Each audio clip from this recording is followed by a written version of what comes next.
അതിനെ വെച്ചുകൊണ്ടൊരു 1.5 മണിക്കൂറോ 2 മണിക്കൂറോ 4 മണിക്കൂറോ സംസാരിക്കാൻ വിഷമമൊന്നും ഉണ്ടാവില്ല. കേട്ട ആളുകൾ ഇതാണ് യോഗം എന്ന് ധരിച്ചു വീട്ടിൽ പോയിക്കോളും.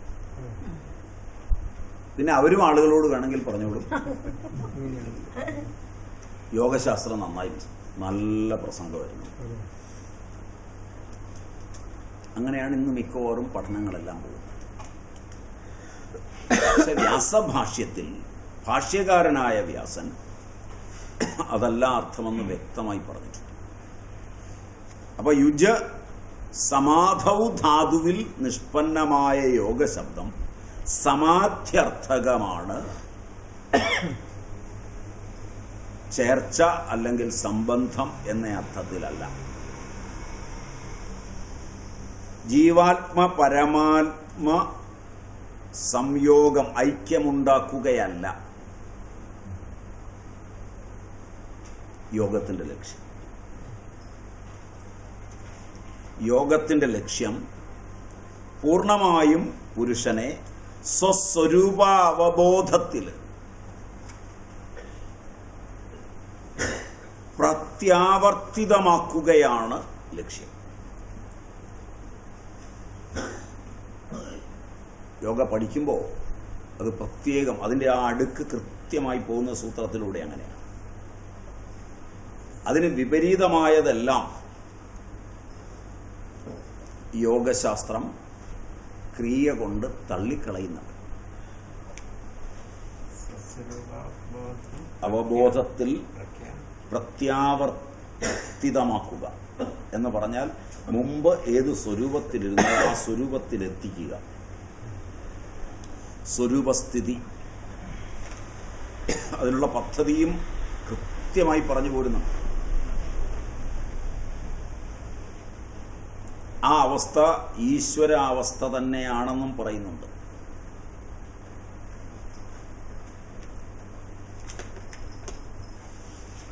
ഈശ്വരൻ എന്നതിന് പതഞ്ജലം നിർവചനം കൊടുക്കുന്നത് തന്നെ അതാണ്. ക്ലേശ കർമ്മ വിഭാഗ ആശയൈർ അപരാമൃഷ്ട പുരുഷ വിശേഷ ഈശ്വര. 28ാം സൂത്രമാണെന്ന് തോന്നുന്നു, സമാധിഭാഗം. സൂത്രം മുഴുവൻ ഉണ്ടോ? ഉണ്ടോ? 28ഓ അതിൻ്റെ അടുത്തെവിടെയോ? ക്ലേശ കർമ്മ വിഭാഗ ആശയൈർ അപരാമൃഷ്ട പുരുഷ വിശേഷ 24ാം നമ്പരൊക്കെ പിന്നെ ഞങ്ങളുടെ ഒരു നമ്പരാണ്, മാറും.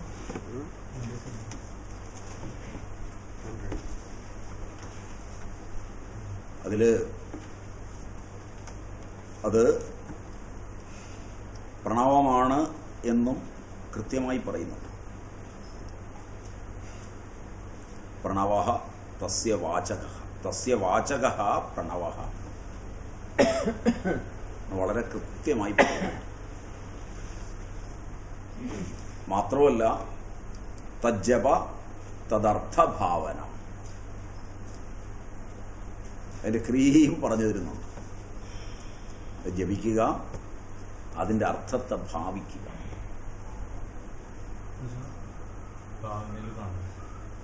അതിൻ്റെ അർത്ഥം മനസ്സിൽ രൂപപ്പെടുത്തുക.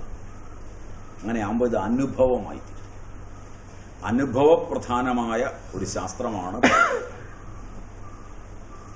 പഠിച്ചു തീരുമ്പോൾ അത് അനുഭവിച്ചിട്ട് പോകാം. കൃത്യമായിട്ടാണ് പോകുന്നതെങ്കിൽ വളരെ കൃത്യതയിൽ ധ്യാനാത്മകമായി പഠിച്ചു പോവുകയാണ്. സൂത്രങ്ങൾ പരമാവധി ഹൃദിസ്ഥമാക്കുക, സൂത്ര അർത്ഥം മനസ്സിലാക്കുക, അതിനെ ധ്യാനിക്കുക. അത് വളരെ കൃത്യമായിട്ടാണ് പോകുന്നത്. അപ്പോൾ സമാധി എന്ന അർത്ഥം മാത്രമേ ഉള്ളൂ, അല്ല വേറെ അർത്ഥങ്ങളൊന്നുമില്ല. ഈ തരത്തിലാണ് അത് പോകുന്നത്. അപ്പോൾ അതിൻ്റെ ലക്ഷ്യം സ്വരൂപാവസ്ഥിതിയാണ്. ഉപനിഷത്തുകളിലും യോഗശാസ്ത്രത്തിലും യോഗം സാധ്യത്തിൻ്റെ രൂപത്തിലും സമാധി സാധനയുടെ രൂപത്തിലും വ്യവച്ഛേദിച്ചു പറഞ്ഞിട്ടുണ്ട്. ഉപനിഷത്ത് പഠിക്കുമ്പോഴും ഇത് തന്നെയാണ് ഉണ്ടാകുന്നത്. സാധന, സമാധി, അതുപോലെ തന്നെ സാധ്യം, യോഗം.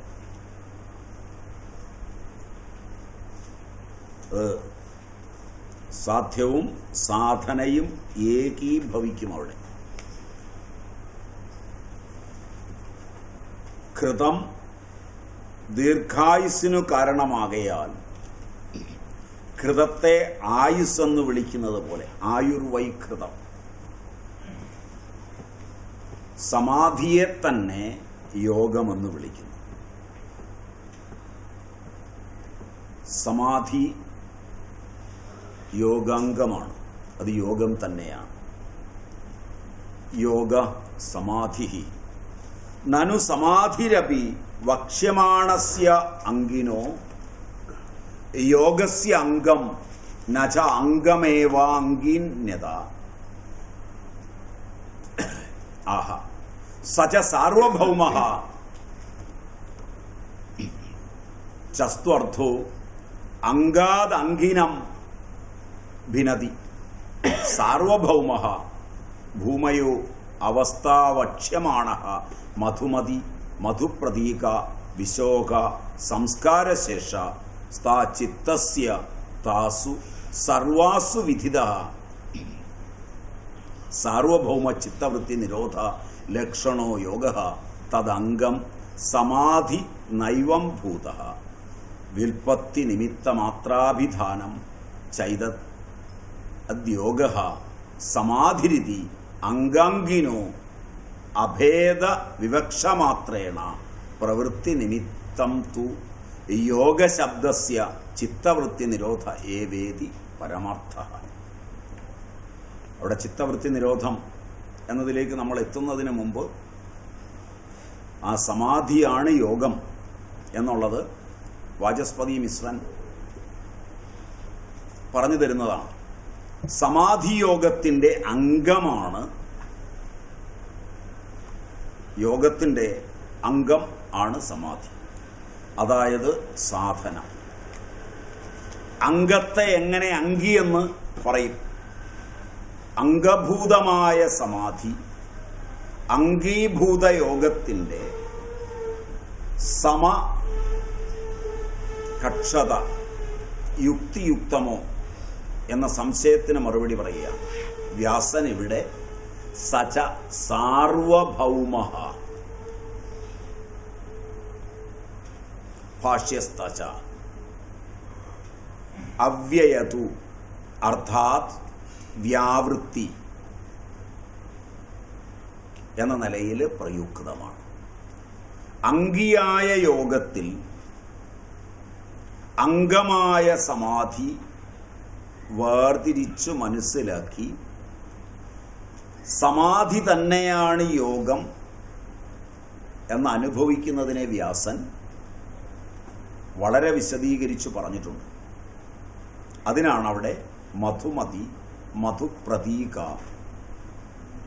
വിശോക സംസ്കാരശേഷ തുടങ്ങിയ അവസ്ഥകൾ ചിത്തഭൂമികകളായി പറഞ്ഞു.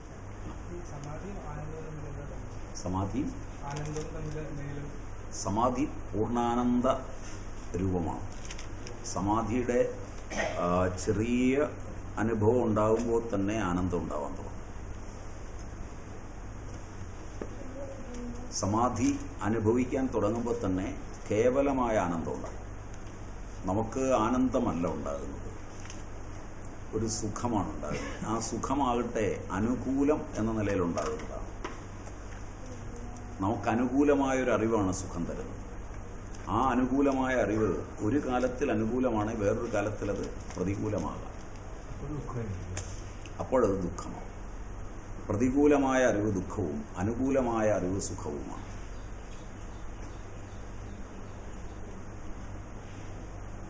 ഉണ്ടായിരുന്നല്ലോ മണിയുണ്ടാ. പൂർണ്ണാനന്ദം എന്ന് പറയുമ്പോൾ അവിടെ ദുഃഖത്തിന്റെ അംശം പോലും ഇല്ല. ഇല്ല.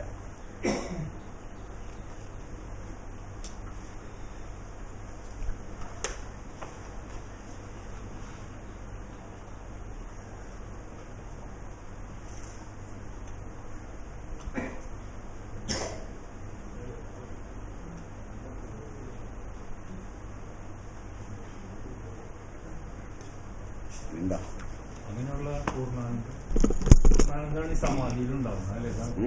സമാധിയിലുണ്ടാവുന്നത് സമാധി എന്ന് പറഞ്ഞു കഴിഞ്ഞാൽ ആനന്ദം മാത്രമാണ്. അത് ഏതെങ്കിലും വസ്തു കൊണ്ടുണ്ടാകുന്നതല്ല, ചുറ്റുപാടുകളെ കൊണ്ടുണ്ടാകും അല്ല, ഒരു ചുറ്റുപാടും തരുന്നതല്ല. അത് നമ്മുടെ സ്വരൂപമായ ആനന്ദമാണ്.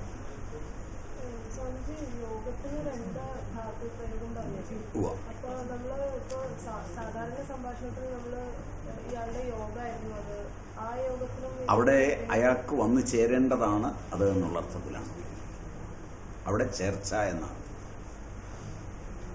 സമാധി എന്ന അർത്ഥത്തിലല്ല. അവിടെ രണ്ട് തലങ്ങളാണ്, ക്ഷിപ്തം, വിക്ഷിപ്തം, മൂഢം. ഇതെല്ലാം ചിത്തഭൂമികകളാണ്. ആ ഭൂമികകൾ എങ്ങനെയാണോ ചിത്തത്തെ അപഹരിച്ചു കൊണ്ടുപോകുന്നത്,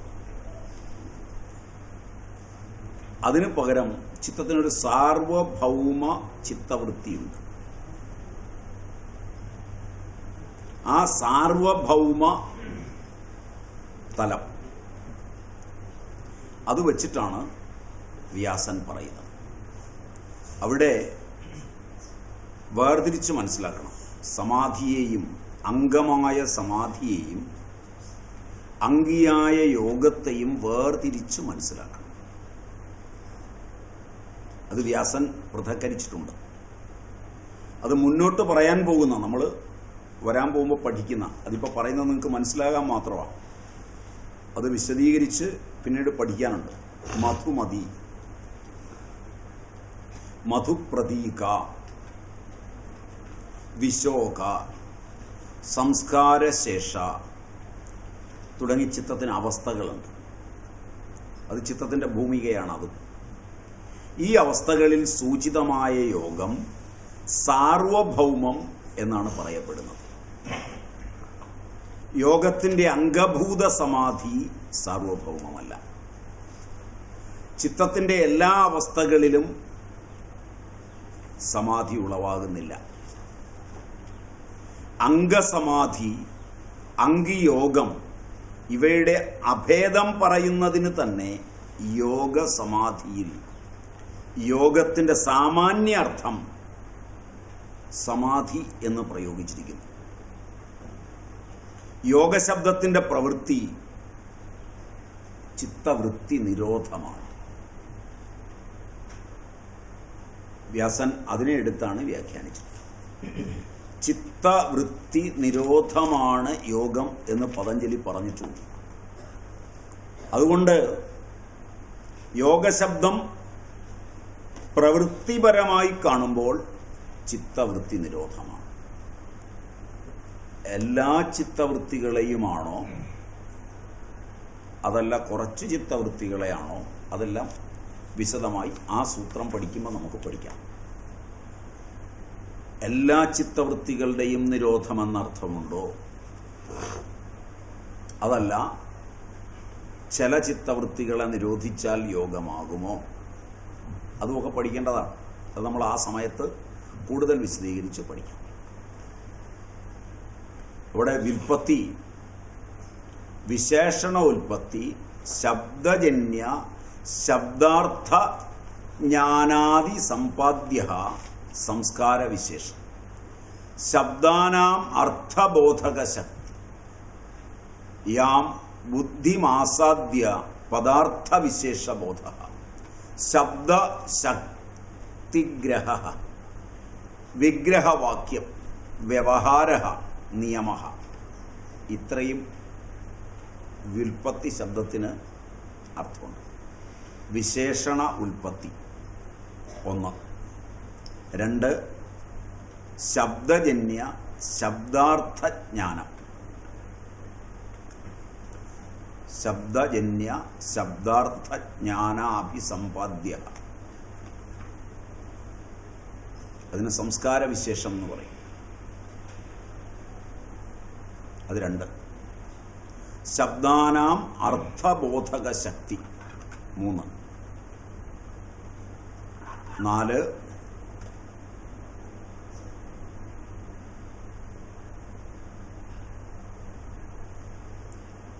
ബുദ്ധിമാസാദ്യ പദാർത്ഥവിശേഷബോധ. 5 ശബ്ദശക്തിഗ്രഹ.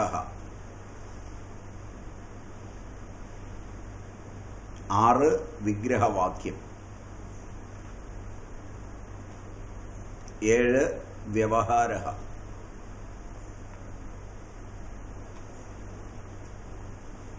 8 നിയമഃ.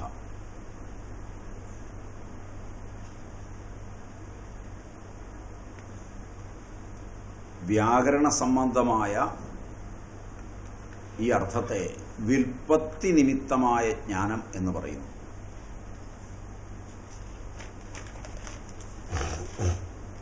യുജസമാധൗ ധാതുവിൽ നിന്ന് നിഷ്പന്നമായ യോഗശബ്ദത്തിന് സമാധി എന്നർത്ഥം.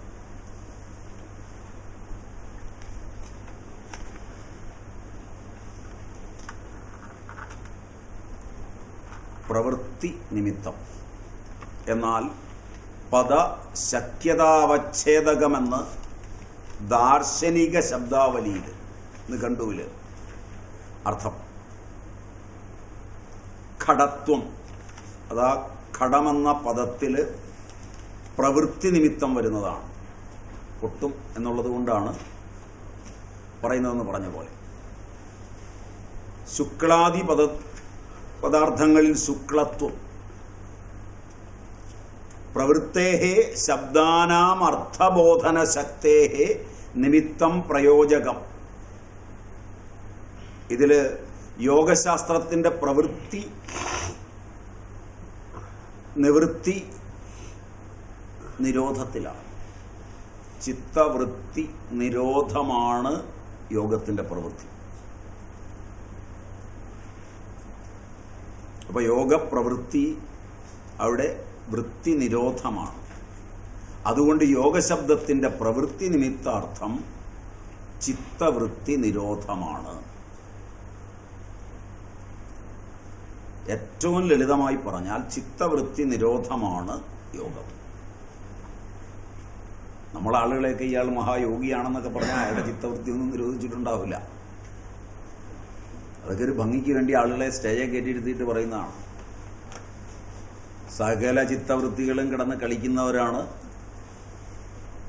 90% അധികാരി വർഗത്തിലും പെട്ടവർ. കാരണം ചിത്തവൃത്തി കൊണ്ടുള്ള കളിയാണ് അവിടെ മുഴുവൻ നടക്കുന്നത്. ചിത്തവൃത്തി സാധാ ചിത്തവൃത്തിയുമല്ല. സാധാരണക്കാരനിൽ ഇത്രയധികം ചിത്തവൃത്തികളില്ല.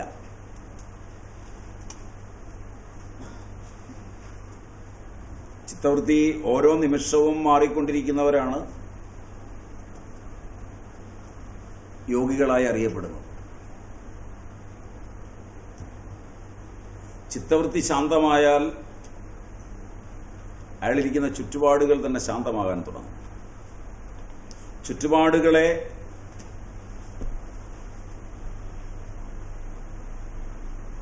സർജനത്തിന് വിധേയമാക്കുന്നത് ചിത്തവൃത്തികളാണ്.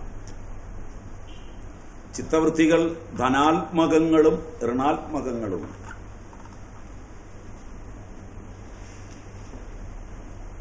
ഋണാത്മക ചിത്തവൃത്തികളാണ് എപ്പോഴും സർജിച്ചുകൊണ്ടിരിക്കുക. സർജിച്ചുകൊണ്ടിരിക്കുക എന്ന് പറഞ്ഞാൽ സർജനം എന്ന് പറഞ്ഞാൽ സൃഷ്ടി നടന്നുകൊണ്ടിരിക്കുക. മനസ്സിൽ സർജനം വന്നിട്ടാണ് അത് അനുകൂലമായ ഒരു കാലത്ത് പുറത്തേക്ക് വരും. ഞാനിന്ന് സഞ്ചരിക്കുന്നിടത്ത് സംഭവിക്കുന്നതൊന്നും പ്രകൃതിയോ മറ്റൊന്നോ സംഭവിപ്പിച്ചതല്ല. എനിക്കനുഭവമാകുന്ന മുഴുവൻ ലോകവും എൻ്റെ ചിത്തം സർജിച്ചതാണ്.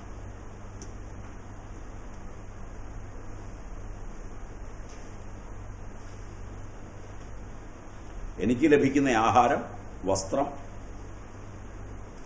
എനിക്ക് കിട്ടുന്ന അംഗീകാരം, എനിക്ക് കിട്ടുന്ന തല്ല്, ഇടി എല്ലാം എൻ്റെ പൂർവ ചിത്തം സജ്ജീകരിച്ചതാണ്.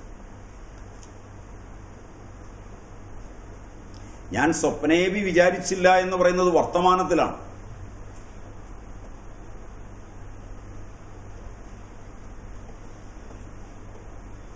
എൻ്റെ ബോധത്തിൽ ഞാൻ അന്യരെ കൽപ്പിച്ച് അവർക്കനുഭവിക്കണം എന്നാഗ്രഹിക്കുന്നതിലെ അവർ ആരാണ്?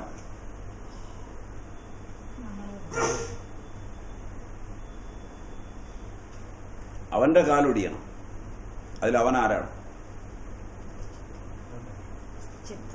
അവൻ്റെ കൈ മുറിയണം. അതിൽ അവൻ ആരാണ്? അവൾക്കത് വരണം.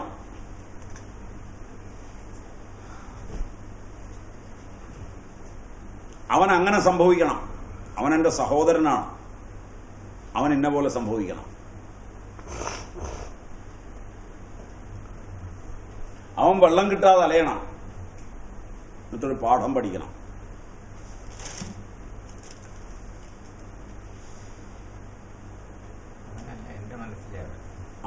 അവള് എൻ്റെ മകന്റെ ഭാര്യയാണ്. അവള് തകരണം. അവൾ ആരാണ്? അവരെൻ്റെ അമ്മായിയമ്മയാണ്. അവർക്ക് അങ്ങനെ വന്ന് കാണണം. അതിലെ അമ്മായിയമ്മ ആരാണ്? മരുമകൾ ആരാണ്? അവളാരാണ്? അവനാരാണ്? ആ മന്ത്രി ആരാണ്? എല്ലാം എൻ്റെ ചിത്തവൃത്തിയിൽ ഉദയം ചെയ്ത ഞാൻ തന്നെയാണ്.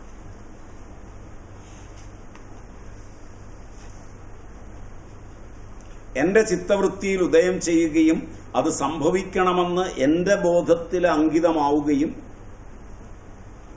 ആ ബോധം സർജിച്ച് സാഹചര്യങ്ങളെ ഉണ്ടാക്കുകയും അതിൻ്റെ അനുഭവത്തിൽ ഞാൻ വീഴുമ്പോൾ ചുറ്റുപാടുകൾ എനിക്ക് ഏൽപ്പിച്ചു തന്നതാണെന്ന് പറയുകയും ചെയ്യുന്നത് വിഡ്ഢിത്തമാണ്.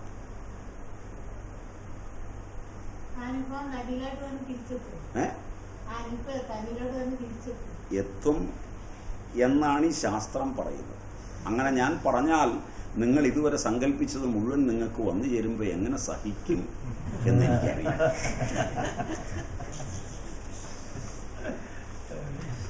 അതുകൊണ്ട് ഒറ്റയടിക്ക് ഞാൻ പറഞ്ഞാൽ നിങ്ങൾ എന്നെ തരും.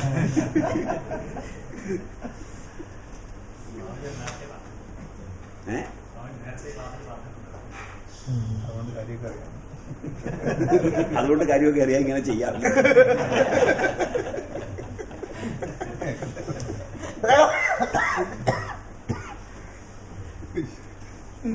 അതാണ് ഇതിന്റെ ഏറ്റവും രസമാണ്. ചിത്തവൃത്തിയാണ്.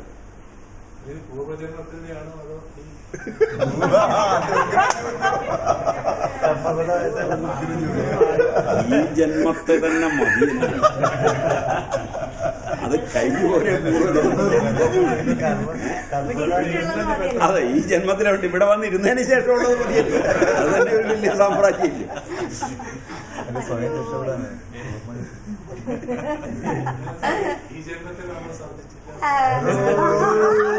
ഈ ജന്മത്തില്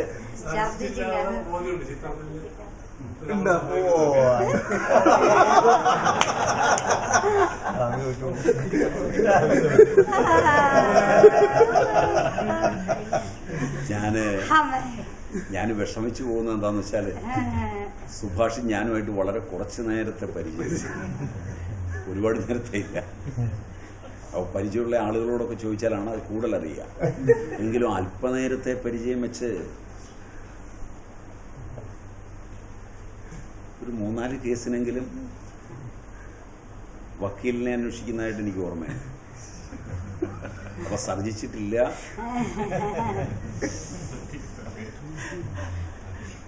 എന്ന് വിശ്വസിക്കാനൊരല്പം പ്രയാസം. കാരണം ആകെ ഒരാളേ ഉള്ളൂ, ഒന്നും ആവശ്യമില്ല. അതുകൊണ്ട് ചിത്തവൃത്തിയിൽ സന്യസിച്ച് കളയാം എന്ന് തോന്നി വാരാണസിക്ക് പോകുന്നതിന് ടിക്കറ്റ് എടുക്കാൻ വന്ന ഒരു സുഭാഷിനെ എനിക്ക് പരിചയമുണ്ട്. അത് കഴിഞ്ഞൊരു ആഴ്ച കഴിഞ്ഞ് പതുക്കെ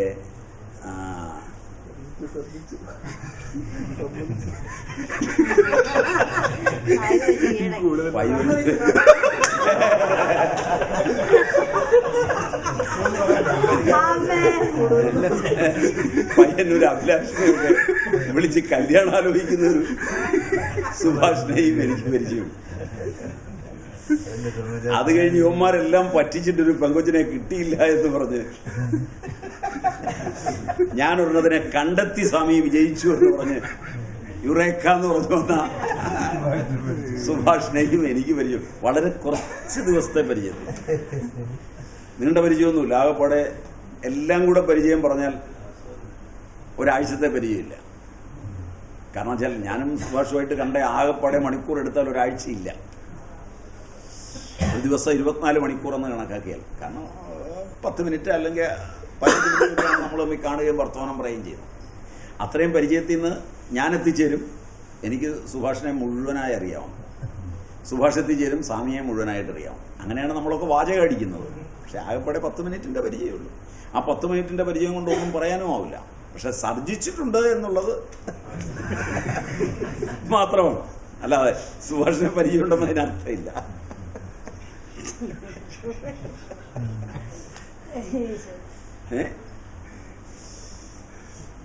അപ്പൊ അത് കഴിഞ്ഞ് പതുക്കെ കൂടിക്കഴിഞ്ഞ് സന്യസിക്കാൻ വാരാണസിക്ക് പോകുന്ന ആള് വക്കീലിനെ അന്വേഷിച്ചു വന്നത് സ്വത്തിനെ കുറിച്ച് ആലോചിച്ചിട്ടാണ്.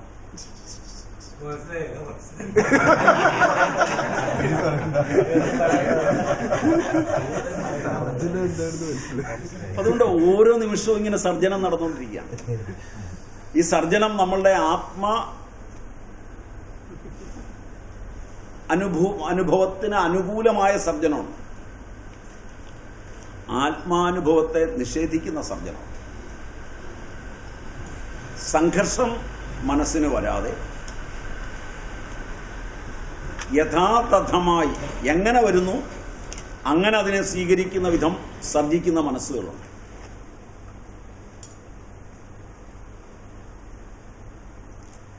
അവരെങ്ങനെ വരുന്നു അതാണ് അവരുടെ നിയമം. അത് മുൻകൂട്ടി തീരുമാനിച്ചിട്ടൊന്നുമല്ല.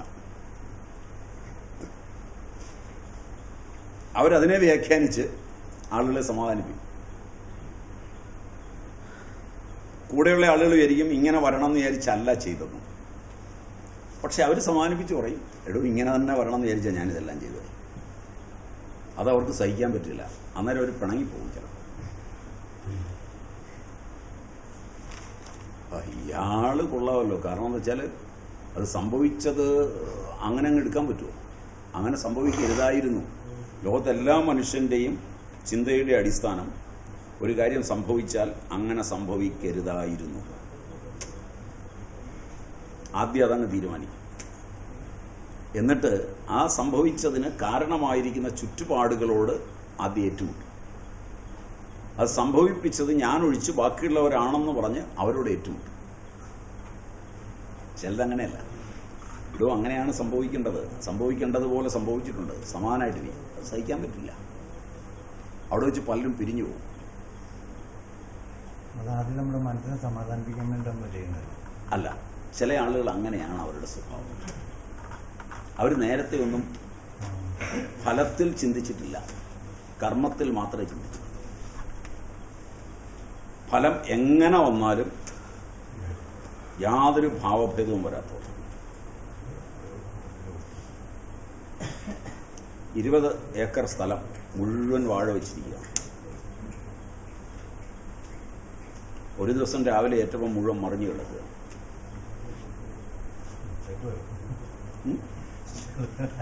മറ്റേ ആള് ചെന്ന് പതുക്കെ അതെല്ലാം വെട്ടി പതുക്കെ അതിൻ്റെ പോള കീറി ഉണങ്ങി എടുക്കാനാണെങ്കിൽ, അല്ലെങ്കിൽ അത് അരിച്ചെടുത്തതിൻ്റെ നൂല് എടുക്കാനാണെങ്കിൽ അതിനൊരുങ്ങി അതേ കുഴിയെല്ലാം മാന്തി അതിൻ്റെ അപ്പുറത്ത് കുഴി കുത്തി കുഴിയിൽ വീണ്ടും വാഴ വെച്ചു. ഇവിടെ ഓരോ കൂനെടുത്ത് കപ്പയിട്ടു. പണിയാണ്. അപ്പോൾ ചോദിച്ചു, നിങ്ങൾക്ക് യാതൊരു വാഴയാണ് മറി? അത് വെക്കുന്നതിന് മുമ്പ് ഞാൻ അറിഞ്ഞിട്ടാണ് വെച്ചത്, കട മറിയുമെന്നറിയാം എന്ന് പറഞ്ഞാൽ കൂടെ പണിതവന് ദേഷ്യം വരും. മനസ്സിലായില്ലേ? പക്ഷെ യാഥാർത്ഥ്യം അതാണ്. അവിടെ അയാൾ ഉൾക്കൊള്ളുന്ന യാഥാർത്ഥ്യത്തെയാണ്. അയാളുടെ ചിത്തവൃത്തി അയാൾക്ക് ക്ലേശം വരാത്തതും അയാളുടെ സമാധാനം കളയാത്തതും